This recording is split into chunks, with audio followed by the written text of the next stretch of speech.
Hello and welcome back to my channel. I'm Xeno, the personification of a cry for help, and we are back with more Don Chorus Jørgen's routes. Now, we had some tea in the last route. We had some major tea. Turns out that weird, mysterious black cat named Klaus is actually Jørgen's ex, which was interesting. And apparently, he seemed to be a bit of a troublemaker. Not sure why Orville thought it would be a good idea to bring his name up during his snuggle session with Jørgen, but what do I know? I'm a virgin. Anyway, let's continue, shall we? Also, the lesson we left off on, Orville has like a little mind palace that's just like a basement or marble hallway and like a weird bunker, and he has no idea what the end of it is. So maybe we'll learn more about that on Jørgen's route, because I haven't heard jack shit about it in anyone else's route, so that's interesting. But anyway, we're eating dinner and Jørgen's gonna be telling us about his grandfather. Let's continue onward, shall we? My grandpa was sitting behind a glass pane. He was speaking to me, but I couldn't make out a word. I leaned towards Jørgen, sat next to me, trying to hear him through the raised voices of other students, chatting over their food. By the way, have you seen Lake anywhere? No, not since we split in the lobby. I thought he'd come for supper as soon as it started. Maybe he fell asleep too? Do you think we should go check up on him? We can save him some food if he doesn't come soon, but I'm sure he'll be here for the film. The food today is nice too. He'll like it. Maybe. I was so focused on the conversation that I barely registered the taste. Or what I was eating, for that matter. That doesn't happen to me often. What is this bat doing to me? But now that he mentions it, he's right. We have sandwiches again. Beetroot, horseradish, and rotted on rye bread, plus a small slice of a pie with cashew cream. Oh, that cream is so good. It is. I have to look for recipes once we're back. Oh, the dream. Where were you? Oh, right. My grandpa behind a pane of glass. I think it was a prison cell of some sorts, but I can't be sure. That was the impression I got. It felt raw, brute. Do you know that's where the word brutalism comes from? From French brute, raw, not brutal. I'm not sure what that is. That's irrelevant, really. I just like brutalist architecture. So, I was visiting him alone, and I wasn't a kid anymore. I'm not entirely sure how old I was then, maybe 17. I had a feeling that he did something wrong, that he was ashamed, from the way he was looking at me. But I didn't want to listen to what he had to say. I didn't care. I didn't even know him. I asked him. As my vision tinted red, I asked him the only question that mattered for me. Where were you? Nothing. He only broke eye contact. I said, where were you for all these years? Why did you leave? Why did you leave when I needed you? He clenched his jaw, fallen silent. Seething fury consumed me. My voice reverberated in the tiny concrete space, anger building like ear-piercing feedback.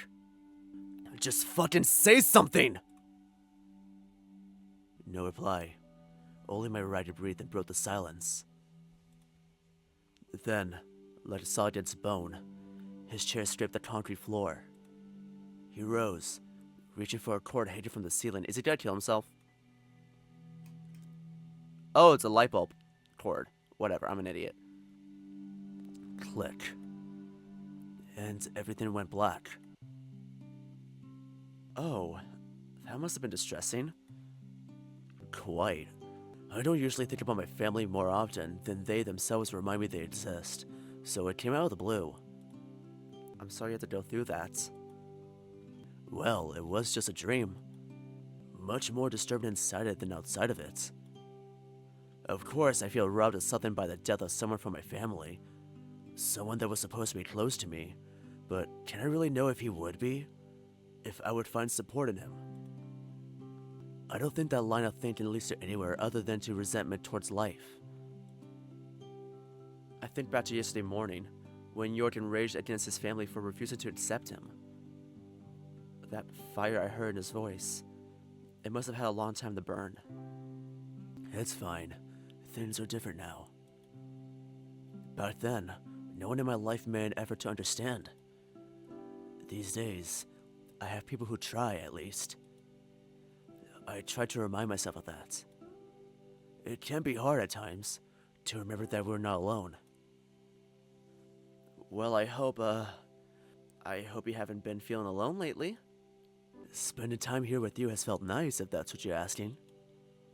I'm glad. I feel like I'm at the very threshold of that internal world of his. As much as I want to do more for him, I can't push him to open up. But maybe, in time, he'll invite me in. Oh. Jørgen pats my shoulder and rises from his seat. Be right back. Where are you going? Off to ensure we watch at least a half-decent film. Huh? Film suggestions from someone who openly dislikes films. I turn to see him weave through the crowd of students on a direct path to Professor Arn? I guess he is in charge after all. Jørgen probably knows him better than Coach Devin, too. Professor Arn smiles warmly when Jørgen approaches. They seem to strike up a rather familiar conversation. It's funny. For someone who would probably loathe being called a teacher's pet, he acts a lot like one. I better not tell him that. After showing something to Arn on his phone, Jørgen returns and sits down next to me, close enough that our shoulders touch. Did you just get him to put something on? I did. Have you seen the Vector? Like the one with the robots in the simulation? And what's his name? The guy who plays Jean-Vic? That's it. Why? Perhaps my explanation is best left for after the film, but I'll say this. The concept of waking up one day and realizing that something feels wrong and you don't quite understand it is painfully relatable. Ah, that makes sense. I mean, I haven't seen it, I just know the premise, but I get you. How did you convince him? At breakfast this morning, I overheard him and Devin struggling to choose a film and offer it as a recommendation. Turns out it happens to be a favorite of his, go figure. Ah, that's lucky. Quite. I just had to remind him. Professor Arn is undeniably brilliant, but a touch absent-minded. I'll never forget the time he misplaced all of our exams. Oh no. Thankfully, his TA found them. Whew. The Vector, of all things? I thought some kind of art house film might be more his speed, or maybe a documentary. I wouldn't expect any affection for an action film from a stone-faced literary fiction lover like him. But perhaps that's on me for assuming that I know more about him than he's told me. Or maybe it's that he's starting to show me things that he hides behind that tough exterior? I keep getting lost trying to solve this puzzle he is. Well, maybe stop trying to solve him. Just get to know him more. Don't try to predict things. It will only lead to frustration and chaos. Every time I look away, it's as if a new version of him appears in front of me. I feel like I never quite know who I'm looking at. Will I ever know? What's the end goal here?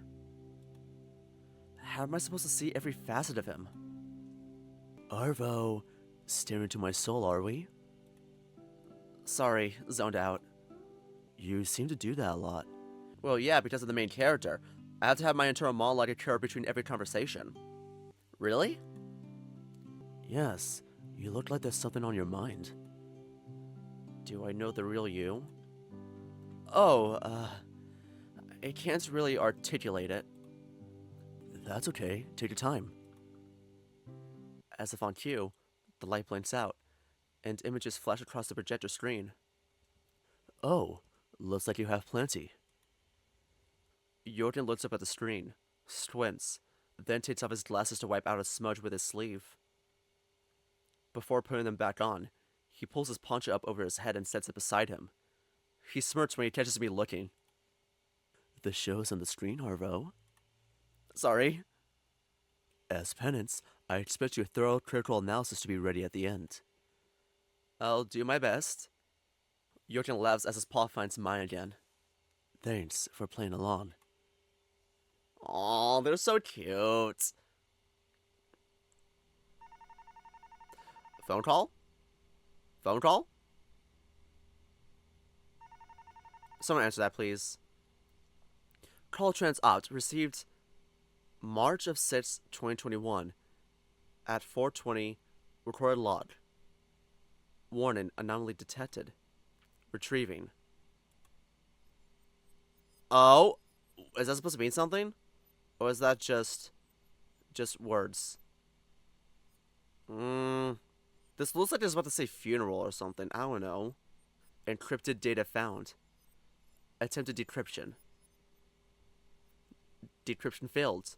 Retrying. Error. Timeout. System failure. What the fuck was that about? Like, what was that about? That was so weird.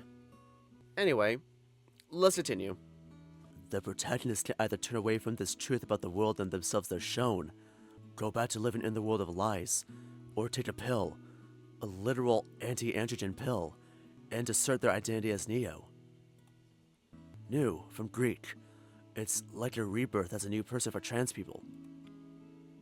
We step out of the cafeteria to a warmly lit corridor. Yeah, wow. It seems awfully heavy pod now that you say that. I agree. There are some subtle references and details, sure, but it takes little insight to uncover the subtext if you're paying any attention. I won't claim it communicates the totality of any trans person's experience to the viewer, but it does enough to make one with the earliest inkling of questioning their gender feel valid in that line of inquiry. Speaking from experience? Somewhat. Come on. I'm still putting pieces together in my head as Jørgen leads me to the corridor. It's cliché by now, bringing up the topic of whether we're living in a simulation. But what that device aims at, that lingering elusive sense that your life isn't as it was meant to be, that feeling endures. I nearly tripped trying not to bump into the bat as he stops in front of me. You alright? Fine, yeah. Why'd you stop? We still owe Ruin a visit. Yay, we're gonna meet the— oh no, he's W on shrooms. Let's continue. I turn left to face the door to room number 6. Ah, right. I can take care of this if you change your mind. No, it's okay. I'm here. Go ahead. He nods. Nothing. That was a really long pause. I was worried that my computer crashed again. You didn't know this because I cut it out, but during the middle of the conversation we had with Jørgen in the theater room, my computer crashed for some reason. So, I was damn worried there. I don't hear anything. He must be elsewhere. Maybe the swimming pool? Perhaps. Regardless, I think it might be best to check in when he's in his room. Makes sense. What now then? Fancy a spot of fresh air? Lead the way. We're going to the roof again. Yay!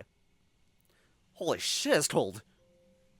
I step up onto the roof, rattled by the frigid winds. Jørgen follows close behind. Come here.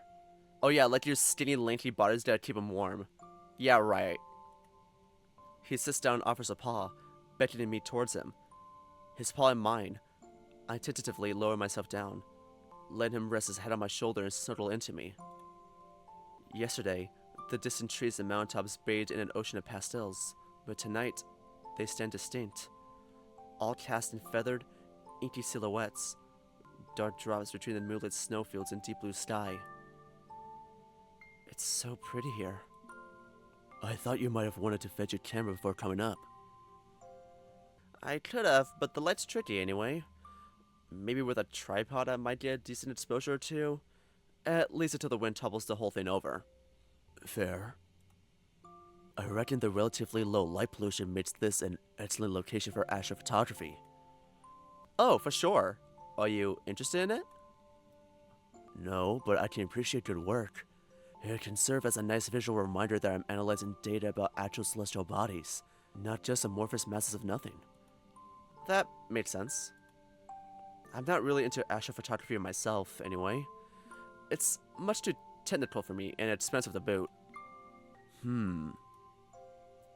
He looks back at the horizon. What are you thinking of?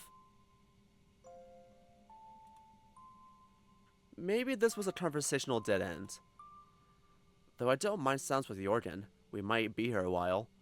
And I'd much rather talk than stare at the horizon for 20 minutes with my eyes half focused. I feel like I know a lot of what's about him and not many whys or hows. He writes and studies astrophysics, but I know almost nothing of his work and why he does it. How he and Lake became friends remains just as much of a mystery. There's a gentle smile on Jørgen's face as he looks up at me. What's up? Now seems like a good time to ask. Okay, let's go one by one. Astrophysics! I've been meaning to ask, why astrophysics? I ask myself the same thing every day. Pfft. In all seriousness, I wanted to make my past self happy. Younger me was obsessed with space. So it's something you always wanted to do, then? Technically true, but with interruptions. Mathematics, sociology, linguistics, history. They all won me over at some point before uni. In the end, when it came time to apply for a program, I went for the field that held my interest the longest. You think your past self would be happy with that? He might be disappointed that I have yet to discover any planets, but I'd imagine so. Why the space obsession anyway? Because space is fucking amazing, Arvo? What kind of question is that? We are just a speck in this vast universe. There are billions of galaxies that there might possibly be another planet that supports life. The concept of extraterrestrial beings. Like, come on. The concept of black holes. Like, Jesus Christ, what kind of question is that? Space is so interesting. One could argue that it's eternally interesting, but there's always something new about space that we don't know about that we have yet to discover. It's so cool. I love space. I love space so much. Amidst the stargazing and science fiction, especially the latter, I devoured more space operas and science fantasy eras than I could count. Deserts, the Left Paw of Darkness, Federation. Wait, is Desert supposed to be like a parody of Dune? Because that's funny. Those seem to have stuck with me more than most. I intend to revisit them, but many others have faded with time. I think I could credit them all with engaging my curiosity about the stars, though. I hesitate to call them an escape. That's a natural term in this context, but I don't like thinking of it that way. They didn't take me away from the life, the worlds I lived in. They were a window into how things could be different. Kind of a challenge to earthly assumptions. You know what's different about the Left Paw of Darkness? There's a planet of animals with no assigned sex. I'm not sure how much of an impact that had, but I can only imagine that younger me appreciated that prompt. Things aren't fixed. The world doesn't have to be as it is. I'm not fixed. I don't have to take what has been given me. At any rate, I'm here now, and I work with the data about exoplanets and distant star systems. Go figure. Jørgen fishes around in his pocket and pulls out his phone. Let me show you something. He taps on the sky map we used just the other night. Grand images of the cosmos appear on the screen, showcasing massive planets amid an ocean of shimmering stars. I glance up at the sky above me for comparison, only to see a dark shade of clouds. Right. After a bit of hunting around, Jørgen stops and points northwest. On the display, a spiral mass of stars and dust materializes. Andromeda. That's right. Messier 31, the closest large galaxy. Is it really that big in the sky? It's virtually impossible to see the whole thing, but if you could, it'd be a few times the size of the moon. Wow. It's quite grand, isn't it? Yeah. Why are you pointing it out now, though? Is it because of the fact that in a few billion years, Andromeda and the Milky Way will collide against each other and create one huge galaxy? Because that's always been an interest of mine. I love learning more about what's going to occur in the future, even though it does fill me with existential dread sometimes. Would you believe that's going to collide with us in a few billion years? Right. Yep. What? Collide? Yes. It's 2.5 million light years away. but in about 4 billion years, it will be right in our neighborhood. The night sky will be a lot more chaotic than it is now, to put it lightly. Just the thought of that is terrifying. Well, science speculated that because all the stars and planets in that galaxy are so spread apart that when it collides with us, we're not even going to be hit by anything. But also in a few billion years during that time, the Earth will probably be so hot to the point that it's unlivable, so we're most likely going to be either extinct or we terraform another planet. Who knows? Is it now? A cosmic collision course we could do nothing about? It sounds scary to me. Well, fret not. It's not like you have to live through it. True. I'd rather think of it as a missed opportunity. Here we are with the tools to observe thousands of exoplanets in our own galaxy, yet Andromeda is so far away that we can't confirm a single one. How convenient would it be to be up close and personal? Huh. How is it that we can't confirm a single planet? Oh, that's a fun one. May I get technical? He looks awfully excited about giving me a mini astrophysics lecture. Oh, that's so cute. That's strange. I don't think I've seen him excited about anything. Yes, yes, give us more. Tell me more, tell me more. CG! Oh, that's pretty. Oh, that's pretty. Sure. Fabulous. He takes a deep breath, as if ready to spout out all the information in one go. Discovery of distant planets in and out of our galaxy is often achieved through observation of a phenomenon called gravitational lensing. Oh, I saw that on a lecture schedule yesterday. Right. Massive celestial bodies, galaxies like Andromeda, for example, or the black hole at the center of it, have such strong gravitational fields that space-time bends around them.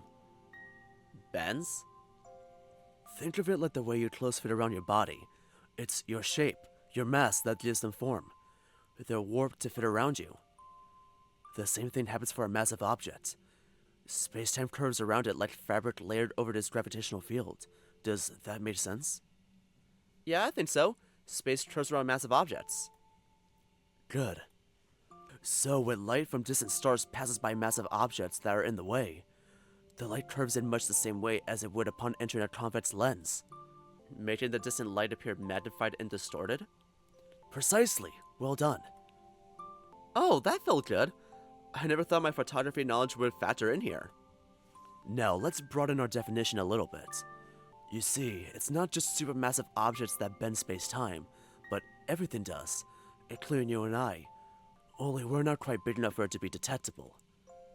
Stars, and even some planets, however, are sometimes just massive enough to have a noticeable impact.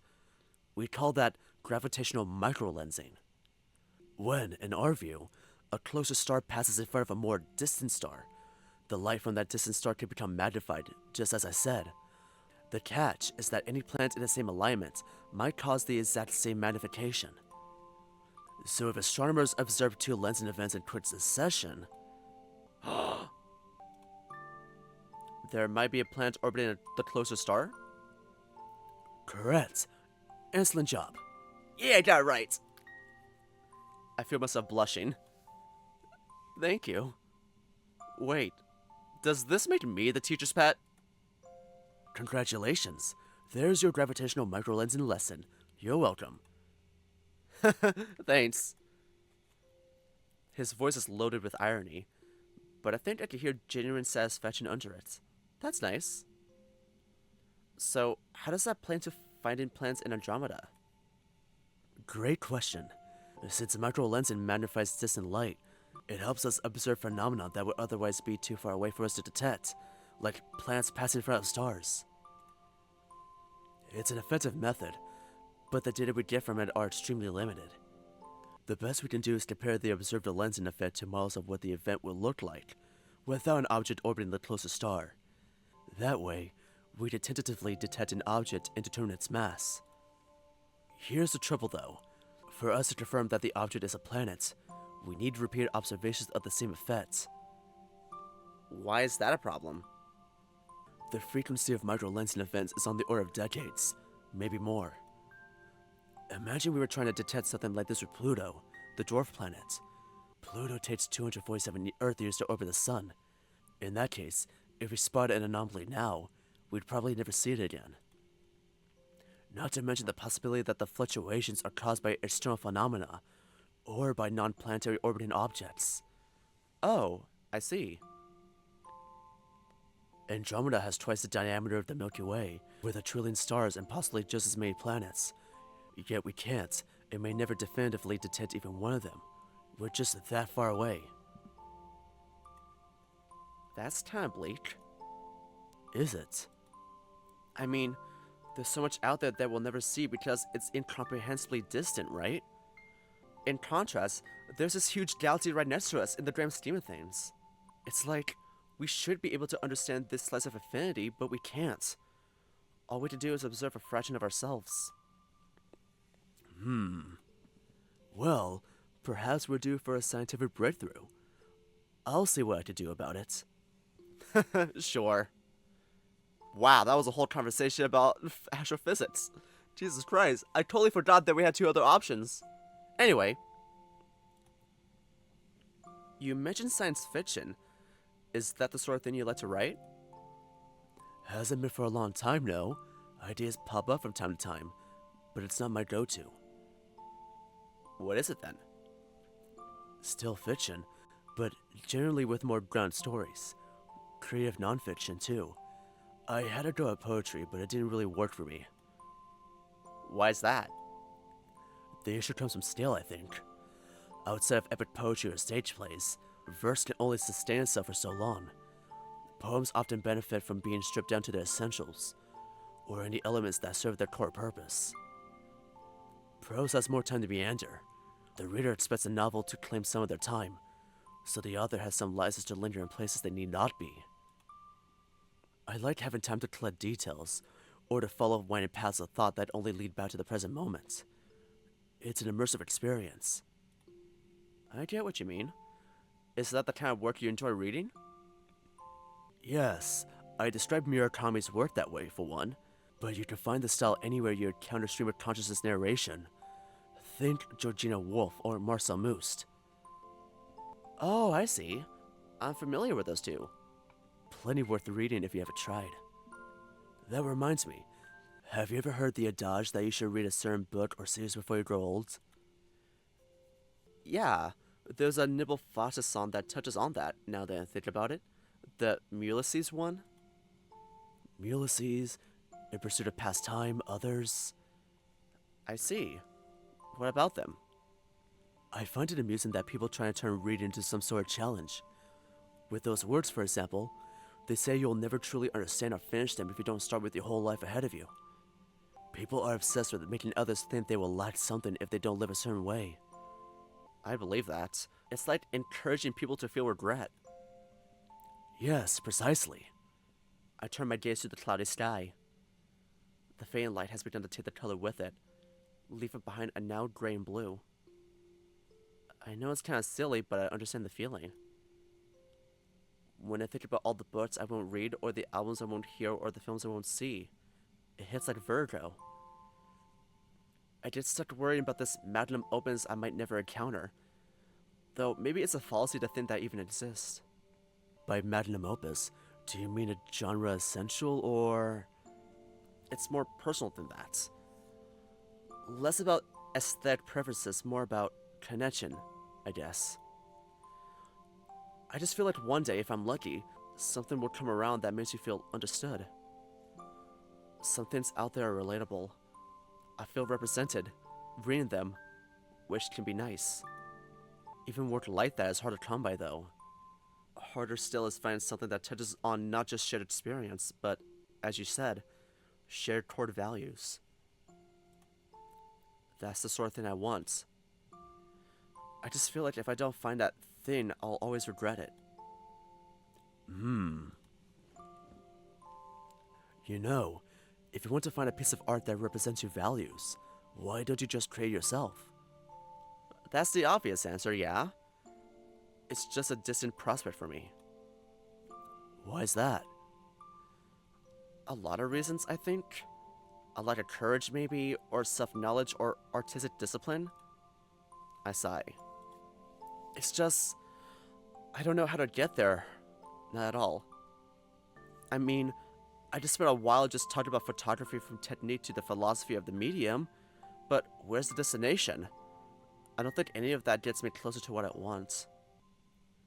Sometimes I doubt that photography is even the right medium. It seems a bit late to jump ship, though. I understand. If what you do isn't working for you, don't limit yourself. I'd probably still be stuck if I pigeonholed myself into poetry. For what it's worth, I think photography is your way forward. You seem very passionate about it. Maybe a genre switch is in order. A trip out of your comfort zone. Those tend to help. Yeah, maybe you're right. Is that how you found the things you like to write? Yes, in part. My feelings on scale were very different when I started. A novel was too long, too intimidating. It was more comfortable for me to write something short. You wouldn't believe how long I used to spend agonizing over a couple of stanzas to make sure they were perfect. So much time for so few words. At least doing that for poems wasn't nearly as time-consuming as it was for prose. When I decided to really have a go at writing fiction again, I made a point of forbidding myself from acting on my perfectionism. Much easier said than done, I know. I was going to say, that doesn't sound trivial. It certainly wasn't. I got better at it over time, though, to the point that the process sometimes became a flow. That flow state helped me write more, which was, for one thing, excellent for progress, but also for keeping me honest. You don't have much time to filter your opinions if the words just keep coming. If your goal is creating something meaningful to you, maybe that's the way to go. Stay honest, and you end up with work that represents what you believe. I get what you're saying with the flow state thing. I've read research about it. It's compelling stuff. The way our brains can just transfer our complex tasks from a subconscious to almost subconscious process. I've tried shooting intuitively, almost without thinking, to see if it would get me there. This could just be me not doing it right, but so far it hasn't improved my work.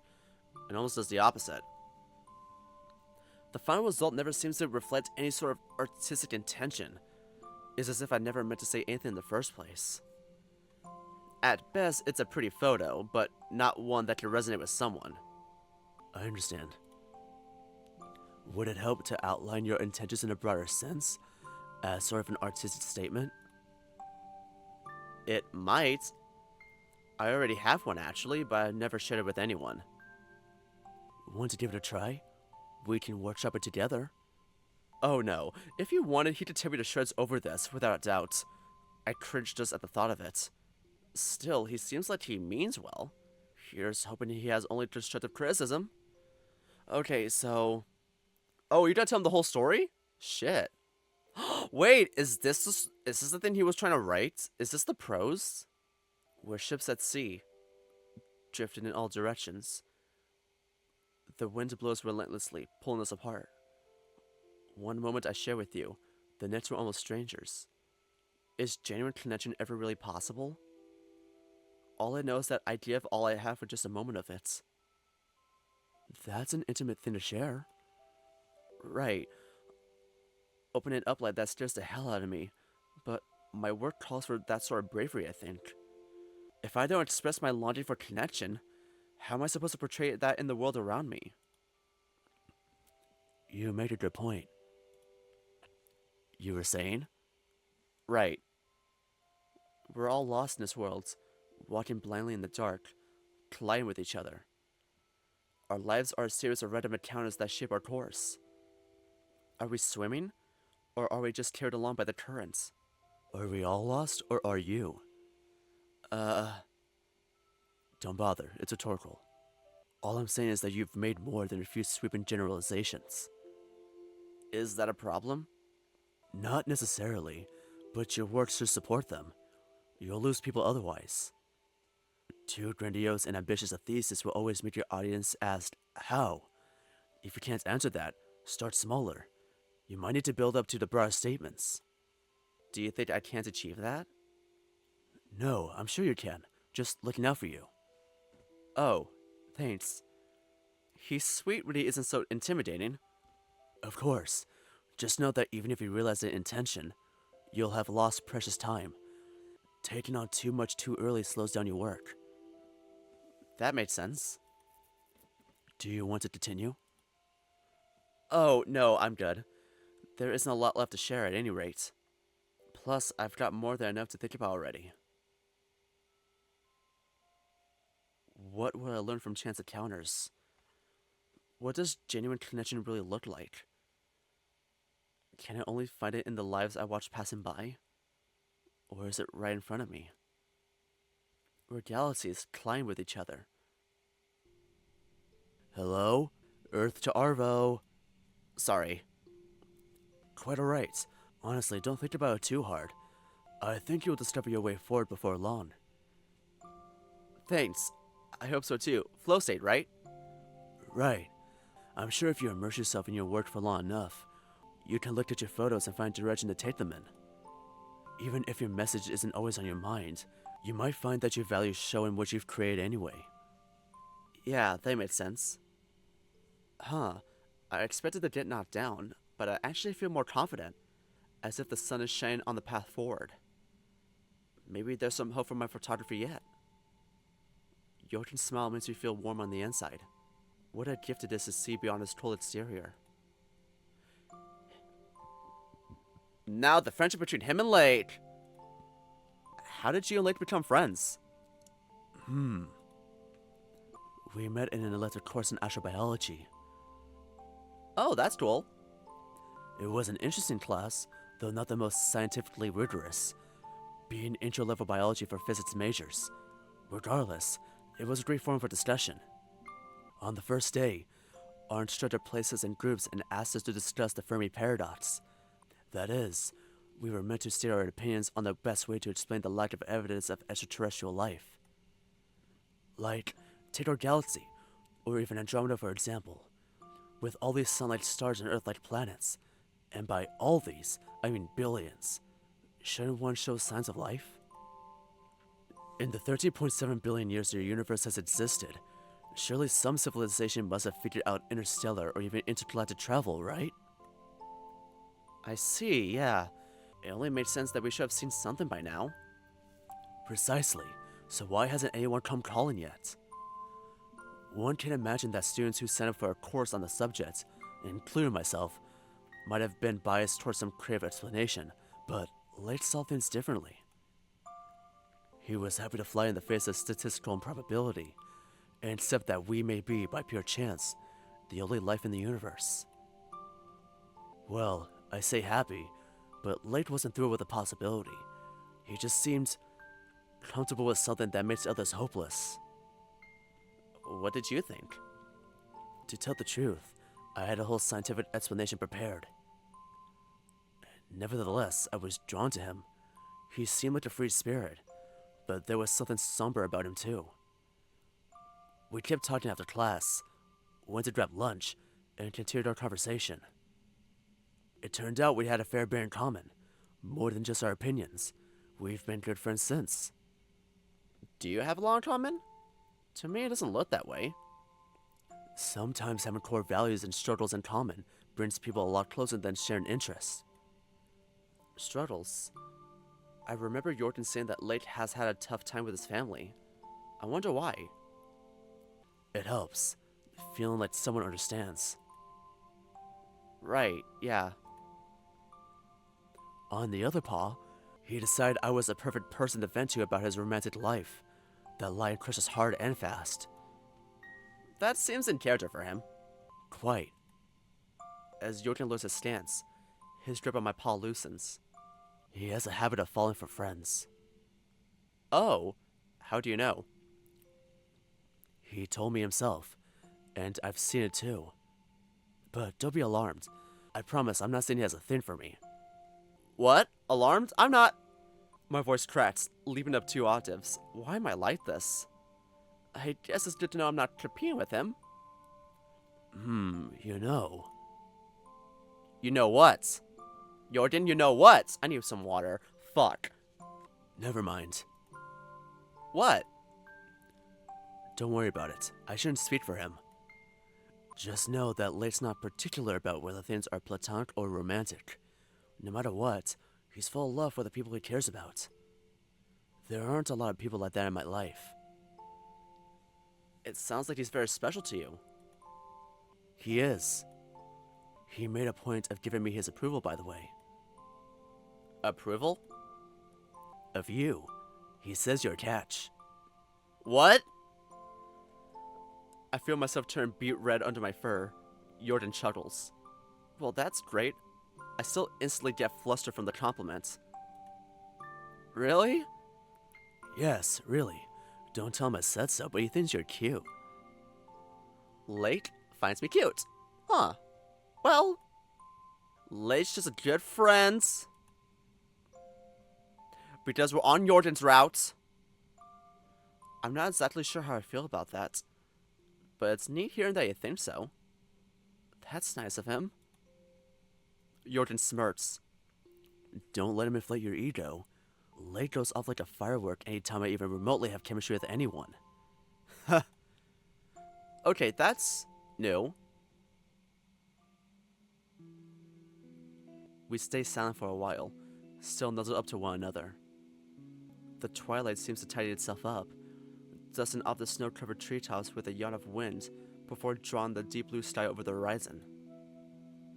Now only the shining moon illuminates the landscape, its light scattered about by wispy gray clouds. Like a faulty light bulb, the moon flickers. I blink in confusion, trying to dispel the effects, and it stops, again full and bright. Odd. I didn't just imagine that, did I? I looked to ask Jørgen, but his eyes are closed. The bat gives my paw a squeeze. How are you feeling? Oh, I'm good. Good. I was worried I was boring you to death. What? No way. Why do you think I asked you so many questions? Right. Sorry. Don't worry about it. No, it's okay. Was there something I did? No, it's just... He shakes his head, sighing. I'm used to being told that I talk too much. The words come out clipped and stiff, as if he's trying to say them. That makes no sense. If anything, I feel like you don't talk enough a lot of the time. It made sense to me. Why do you think I don't talk much? Oh, sorry. It's fine. I'm just glad you're not getting tired of me. I could never, seriously. You're so insightful and passionate and so smart. I really like you. I really like listening to you talk. Yeah. Wow, smooth. That's very sweet of you. Thank you. He leans in close and gives me a kiss on the cheek. Oh my god, oh my god, oh my god, oh my god, oh my god. I'm getting a little cold up here. Shall we head back down and warm up for the night? What are you doing? Can you please be cool about this for, like, 2 seconds? Oh yeah, that sounds good. No need to be so nervous, silly. You're doing great. Come on, let's get out of here. Okay. Jørgen rises and helps me to my footpaws, offering his paw for balance. We cross the slippery metal over to the hatch. The bat flings it open and shines his flashlight down the ladder. After you. My paws are shaking as I make my way to the bottom. What a hot mess I am. I stumble around in the dark until Jørgen reaches the bottom and lights the way to the closet door. Oh! I open it to reveal a confused, half-naked lion. Arvo? Jørgen? Oh, Lake, hey, what's up? Nothing, really. I was just headed to the sauna. Now, what were you doing in a dark closet, Oh, stop it, you gremlin. Didn't I tell you that there's a ladder to the roof in there? Maybe. If so, I totally forgot. Of course you did. Tuning out, I walk over to the nearest window. As I look out, eyes unfocused, the landscape bends into formless shades of gray. What's even happening right now? This bat is full of surprises. Wait, what's that? I spot something moving out in the snow. It's a tall, dark silhouette, lumbering towards the guest house. Hey, do you see that? Jørgen and Lake join me at the window. See what? I'm not quite as accurately gifted as you are, you know. I squint, try to make out the shape of it. It's Rune. I forgot that he was still on shrooms during that whole conversation. As it sways back and forth, unsteady, so too does the pair of brutal antlers on its head. Rune? Yeah, I think that is Rune. Without warning, the creature stumbles and falls to the ground. Oh, fuck. Hello, what's happening? I think I saw him fall over. Shit. Late, close on. Okay, I'll be quick. Don't wait for me. Go, go, go, go! And that's where we're gonna leave off for today. What a cliffhanger ending. Okay, we know what happens, okay? We know what happens. That was fun. We learned a little bit more about Jørgen and his friendship with Lake. And also why he chose this career, and also interesting facts about Andromeda. Listen, that was my favorite portion. I love space. I love learning about space. It's so cool. It's so cool. But he gave us a kiss on the cheek! He gave us a kiss on the cheek, everyone! He gave us a kiss on the cheek! Oh my god! Ugh. Seriously. He is so cool. He is so cool. I love Jørgen. And I can't wait to play more of his routes. But that's gonna be like, not until like the next 2 weeks, considering. Since, you know, next week we're gonna be playing 3 Days to Live by Teeth, Ballot, and Ka. So that'll be interesting. But until then, thank you all so much for clicking on this video. If you enjoyed it, give it a like, and subscribe if you're really interested. I'll leave a link to the game in the description below if you want to go play for yourself, as well as a link to my Blue State to support me on that platform. And as always, I believe in a link to the visual novel me and my good friend Zid the Red Panda made for the February Game Jam called When You're Mine. Please don't show support to it. If you do enjoy it, maybe consider rating it and comment on it on an itchio. We love reading those. It makes our day. And as always, thank you all so much for watching, and I'll see you in the next video. Bye-bye!